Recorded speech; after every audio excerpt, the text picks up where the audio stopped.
Halo teman-teman, ketemu lagi dengan saya Irene Karisma Sukandar dan kali ini kita akan membahas pengenalan tentang pembukaan Sisilia. Sisilia itu banyak macamnya ya, jadi saya hanya akan mengenalkan jenis-jenis pembukaan Sisilia tertentu ya. Oke, tanpa berpanjang-panjang lagi kita akan langsung saja ke contoh-contoh pembukaan Sisilia. Nah, Sisilia ini diketemukan di sekitar tahun 1500-an, 1600-an ya. Dan sesuai dengan namanya, Sisilia ini adalah pulau yang ada di selatan Italia ya. Jadi ini diketemukan oleh, saya contek dulu namanya ya. Giulio Cesare Polerio ya. Jadi ini berasal dari sana. Jadi banyak sekali memang di tahun-tahun 1500-an bahkan di tahun-tahun 1400-an yang pemain-pemain Italia itu memang merajai percaturan dunia dan banyak sekali variasi-variasi atau opening-opening yang berasal dari sana ya atau diketemukan oleh orang-orang Italia. Oke, kita langsung saja. Sisilia itu dimulai dengan E4C5. Jadi ini adalah ciri utama pembukaan Sisilia. Setelah E4 hitam harus menjawab C5. Dan lalu biasanya langkah utamanya adalah kuda F3. Lalu di sini hitam mempunyai beberapa pilihan. Ada kuda C6, saya akan taruh panahnya di sini. Ada kuda C6, D6, E6 dan bahkan A6 ya. Dan untuk kali ini saya akan membahas pembukaan-pembukaan Sisilia yang utama karena kalau dibahas semua sampai yang kecil-kecil itu akan banyak sekali. Oh iya, di sini juga ada G6 tapi ini agak lebih sideline ya atau bukan varian utama. Oke, kita akan masuk ke D6. Kita akan bahas langkah kedua D6. Setelah D6 seperti biasa, di tiap langkahnya baik putih maupun hitam itu mempunyai pilihan-pilihan sendiri. Yang nggak mungkin saya bahas persatu di sini, tapi yang utamanya adalah di sini putih biasanya memainkan D4, lalu C kali D4.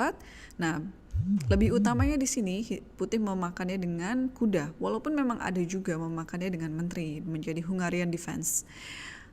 Kalau kuda kali D4, lalu biasanya kuda F6 dijalankan mengancam pion di E4 dan biasanya putih akan menjaganya dengan kuda ke C3 walaupun memang lagi-lagi selalu ada pilihan baik untuk putih ataupun untuk hitam. Di sini juga kadang sering dimainkan F3 juga ya.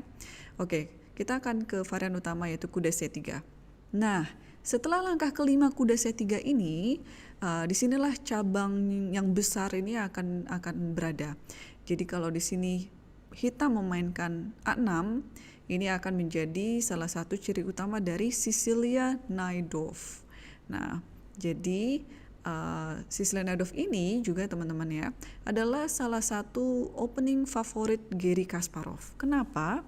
Karena opening Sisilia Najdorf ini memberikan dinamika dan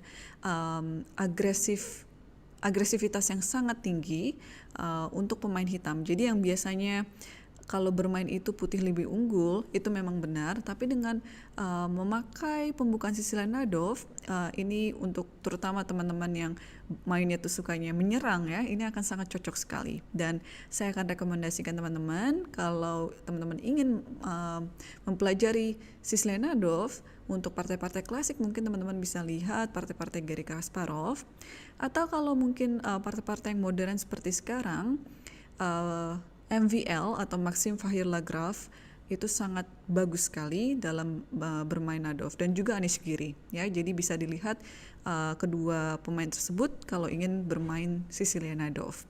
Oke, kita lanjut. Nah, itu kalau A6. Di sini ada juga banyak yang bermain kuda ke C6. Nah, kuda ke C6 ini akan masuk ke variasi Sisilia Richter-Rauser. Nah, tapi perlu diingat juga ya teman-teman, banyak sekali langkah-langkah di Sisilia ini yang sangat mirip dan akhirnya akan transposisi. Jadi yang awalnya tadinya Najdorf, ternyata bisa jadi Ritter-Rauser. Atau bahkan ya kan di sini juga biasa dimainkan langkah kelima ini G6 dan ini akan menjadi Sisilia Naga atau Dragon.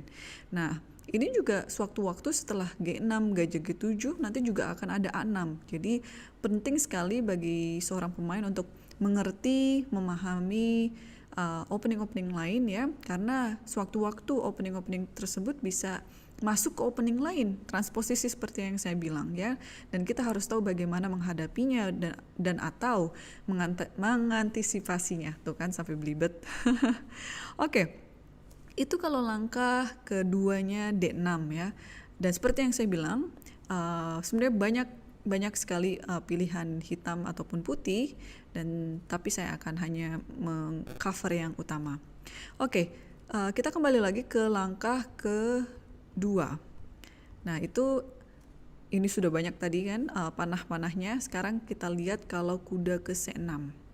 Nah, kuda C6 ini juga sering dimainkan. Nah, putih kalau mau bermain Sisilia terbuka atau open Sicilian, selalu langkah ketiga adalah D4. Tapi juga di sini putih bisa bermain C3, putih bisa bermain gajah B5. Gajah B5 ini ngomong-ngomong teman-teman adalah langkah yang paling sering kedua setelah D4 ya. Dan ini akan masuk ke pembukaan Rosolimo. Ya, jadi memang catur itu banyak sekali pembukaan dan nama-nama variasinya ya. Jadi kita juga harus tahu dan kita harus menghafal juga supaya lebih mudah untuk dikomunikasikan.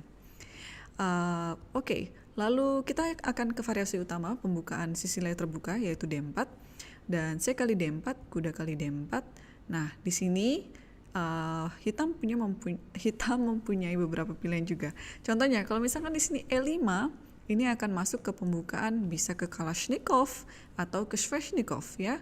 Dan biasanya setelah kuda B5 ini kita akan lihat beberapa langkah ke depan putih dan hitam.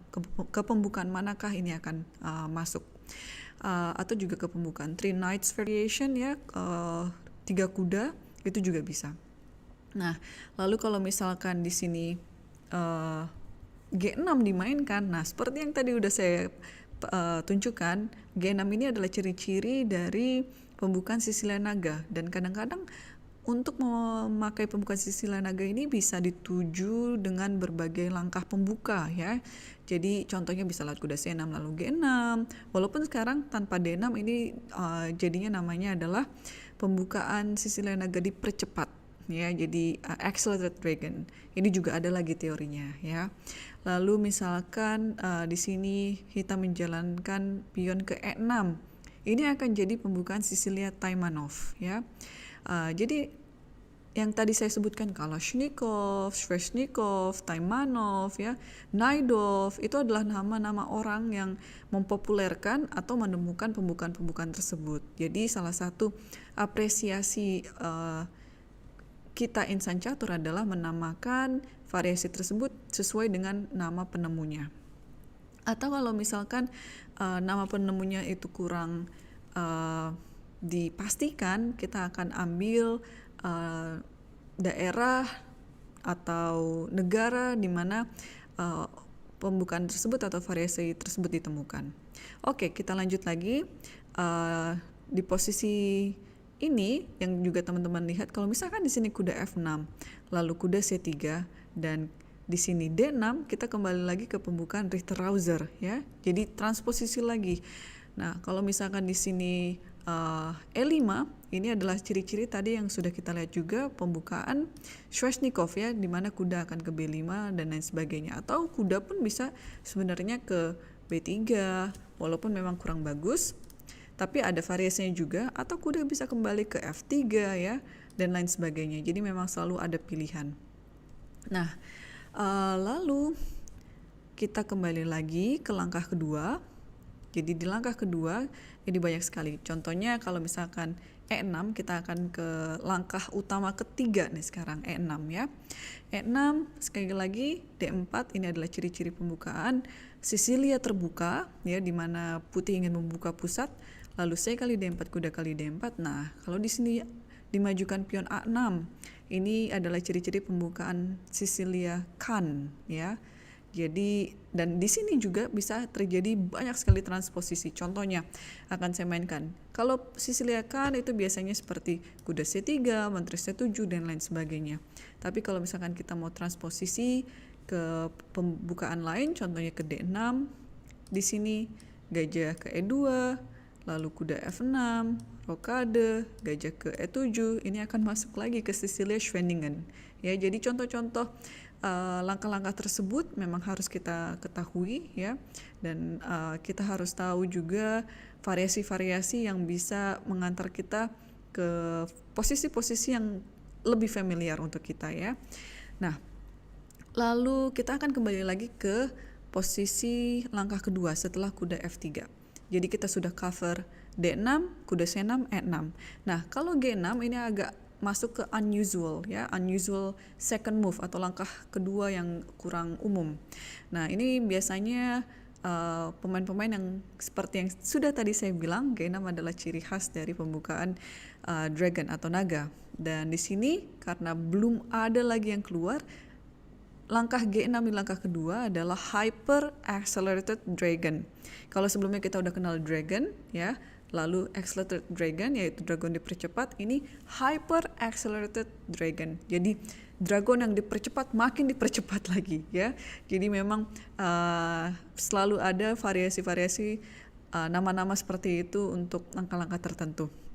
Nah, dan untuk cara mainnya juga kurang lebih akan sama seperti Dragon atau Accelerated Dragon ya, tapi memang ada pastinya perbedaan-perbedaan antara ketiga variasi itu.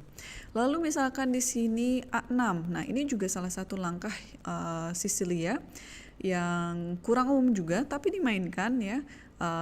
Dan ini bernama Sicilia O'Kelly. Nah ini juga salah satu penemunya nih O'Kelly. Jadi bermainnya kalau tadi kita lihat kalau dragon di sayap raja, ini bermain di sayap menteri ya. Nah itu adalah jenis-jenis Sicilia terbuka yang teman-teman harus tahu. Itu adalah Sicilia yang utama. Memang saya hanya mengenalkan saja karena untuk teorinya sendiri masing-masing Sicilia itu sangat dalam ya. Nah tapi saya juga ingin mengenalkan jenis Sicilia yang kalau itu tadi ditentukan oleh hitam, nah sekarang Sicilia yang ditentukan oleh putih. Jadi di langkah kedua, kalau bukan kuda F3, di sini hitam putih menjalankan kuda ke C3, ini dinamakan close Sicilian atau Sicilia tertutup. Tapi ini juga bisa transposisi, ya kan? Maksudnya kalau sewaktu-waktu nanti putih bisa memainkan kuda ke F3 lalu D4, nanti akan masuk lagi ke Sicilia terbuka, dan Sicilia mana yang akan kita tuju itu tergantung langkah dari hitam ya. Lalu ada lagi langkah putih yang paling sering juga dimainkan setelah kuda selain kuda F3 adalah di sini C3. Nah ini akan masuk ke dalam variasi Sicilia Alapin ya. Jadi banyak sekali kan teman-teman, belum lagi saya menyebut nanti kalau misalkan ini semua tercover ya kan, ada Sicilia Gambit Mora, Smith Mora Gambit, terus juga ada Sicilia Lilienthal ya kan, dan banyak jenis-jenis Sicilia yang bahkan juga tidak atau belum dinamakan. Nah gimana, apakah teman-teman tertarik belajar Sicilia atau tidak? Karena bagi pemain yang bermain Sicilia itu bisa dikatakan karakternya ingin menyerang.